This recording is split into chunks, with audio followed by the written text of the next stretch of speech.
Let me ask you something. Have you ever stared at the night sky and felt like it was all too perfect, too synchronized, too rendered? Like maybe, just maybe, this isn't real. Not the way we think.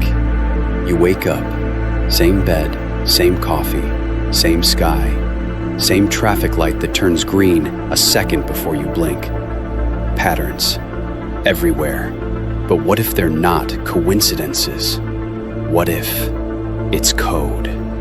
This is the simulation hypothesis. The theory that all of this, you, me, the stars, the universe, is part of a programmed reality. And today, we're going down the rabbit hole together.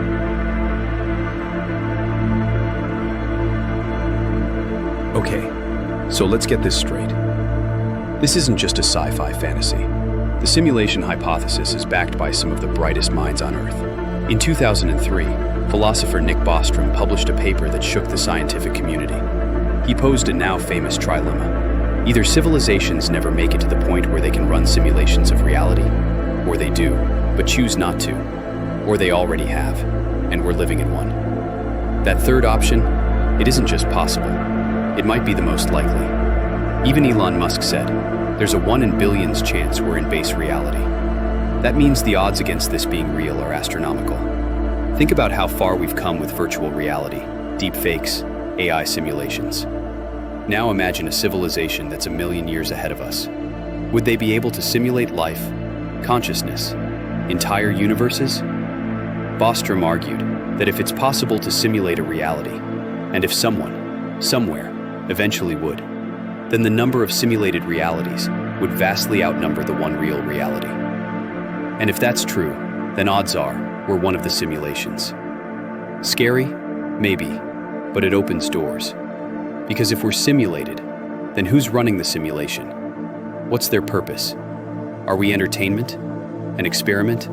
A test? In the next part, we go deeper, into the cracks in the matrix, the glitches, the anomalies, and the secrets that give this theory its chilling plausibility.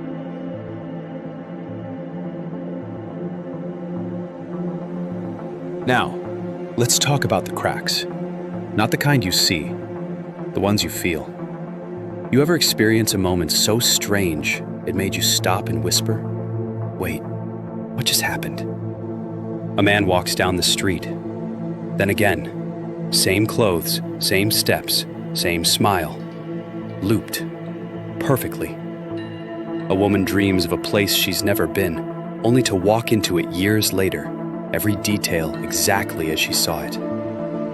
The shadows, the sound, even the smell. Déjà vu. Glitches. Mandela effects.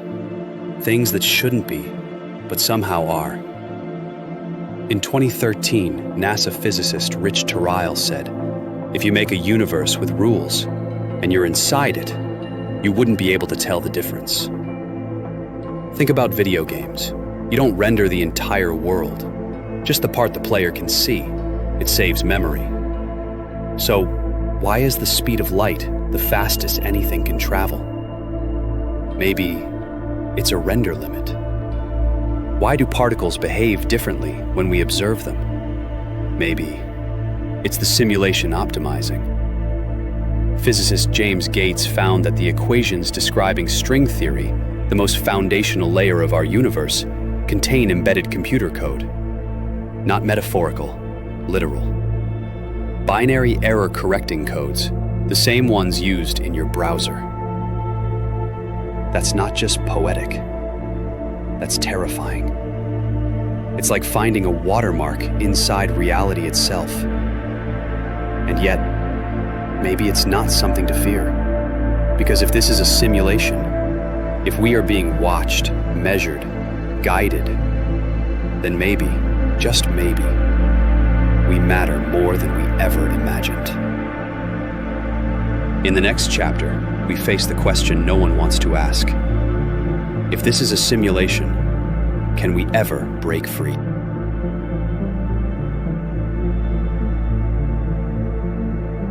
Let's say it's all true. We're inside a simulation. The question is, can we break out of it? Some say no, that the simulation is so complete, so perfect, that escape is impossible. But others believe the very act of questioning reality is the first step to transcending it. You ever notice how awakening starts with a glitch? A question, a whisper inside your mind that says, this isn't all there is.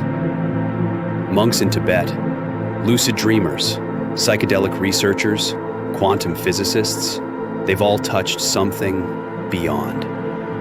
Something they can't quite describe. Something that suggests this world might be malleable. Lucid dreamers report bending time, changing space, meeting entities that feel more real than anything they've known. In meditation, some describe becoming the observer, the watcher behind the simulation. And in altered states, people have seen the code, fractals, grids, flowing equations. Maybe breaking out isn't about escaping, but evolving.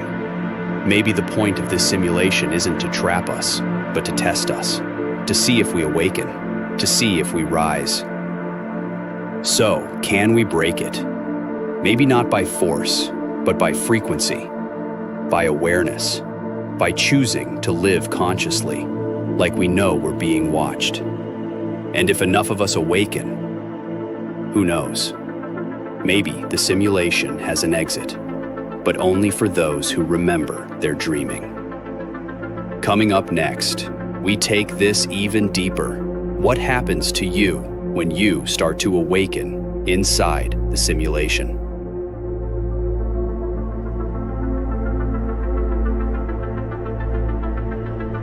Have you ever looked around and felt like everyone else was asleep? Like you were the only one who could see the strings behind the stage? If so, you're not crazy. You might just be awakening inside the simulation.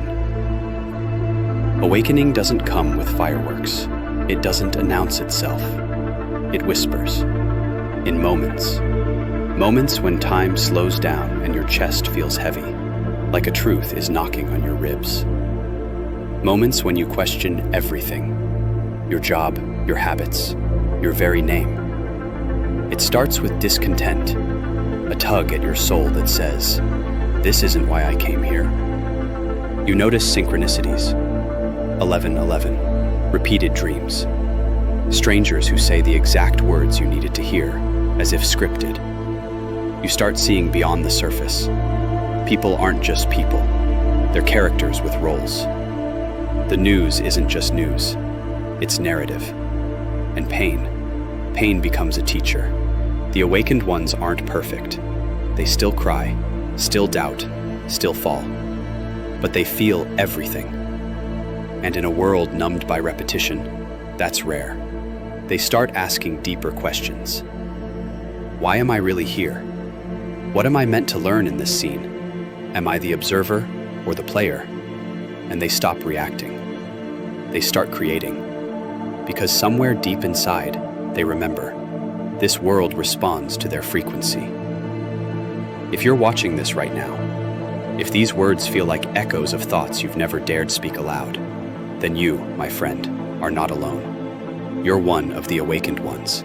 And the moment you remember that, you've already begun rewriting your code. But what does it mean to live as an awakened being? How do you move through a world where most still sleep, still believe this is all there is? In the next chapter, we explore how awakened beings reshape their simulation and the hidden tools you already possess to bend your reality.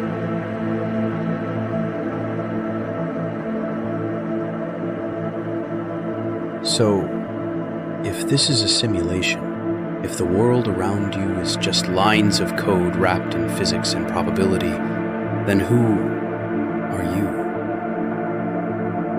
Are you a body? A name? An avatar someone else is playing? Or are you something deeper? See, the biggest question we never stop to ask isn't whether the world is real. It's whether we are. Because if this world is code, your consciousness might be the only thing that isn't. Think about it. In every dream, you're the witness. In every thought, there's the thinker.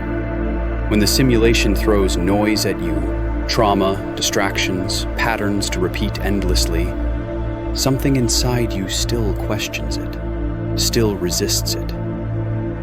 That is you.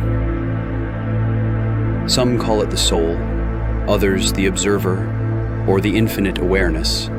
But whatever you name it, it's not bound by the program.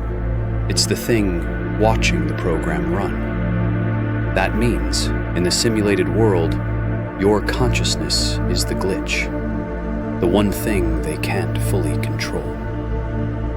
This is why ancient wisdom says, know thyself.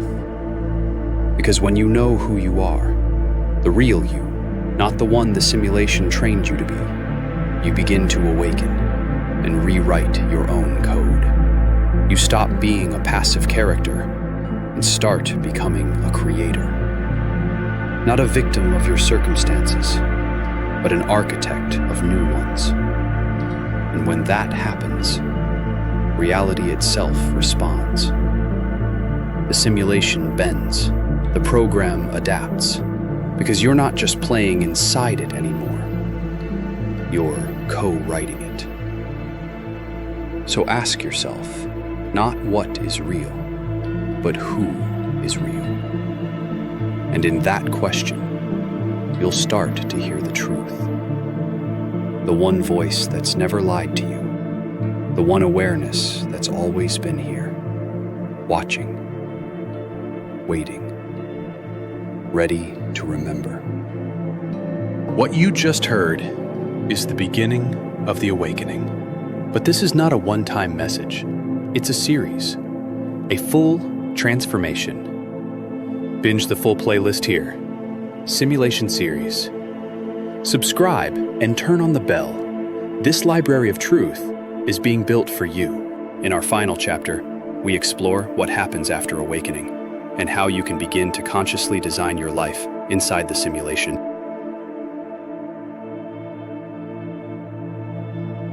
So now, you know. You've peered through the cracks. You've seen the code. You're no longer just a player blindly wandering through a map. You're aware, conscious, awake. And now, you get to choose. Because if this world is a simulation, if it responds to thought, intention, energy, then you're not just living in it, you're designing it. Every choice, every belief, every frequency you hold in your heart, it writes the program around you. That's why some people always attract pain and others peace. Why some stay trapped in loops while others ascend. They've learned to play the game consciously. So here's what I want you to know. You're not broken. You're not too late. You're not stuck. You've just been asleep. But now, you're waking up. You can question the script. You can rewrite the patterns. You can stop accepting the simulation as your ceiling and start bending it as your foundation. Visualize what you want and trust it's already rendered.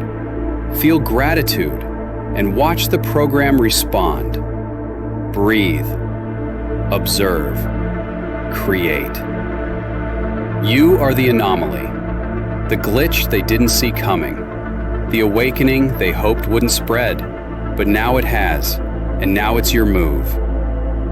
If this message found you, it wasn't by accident. You're ready now. Go deeper. Watch the full Simulation Hypothesis playlist. Start from the beginning if you haven't. Let it rewire you. Every chapter was crafted to awaken you more. And if you want more, subscribe. Because this channel, this movement is building something for you. A library of truth, of freedom, of tools they never wanted you to have. All free. No ads, no products, no noise. Just awakening. Comment below. I am the glitch, so I know who's still dreaming and who's waking up. Binge the playlist, break your loop, and I'll see you in the next reality.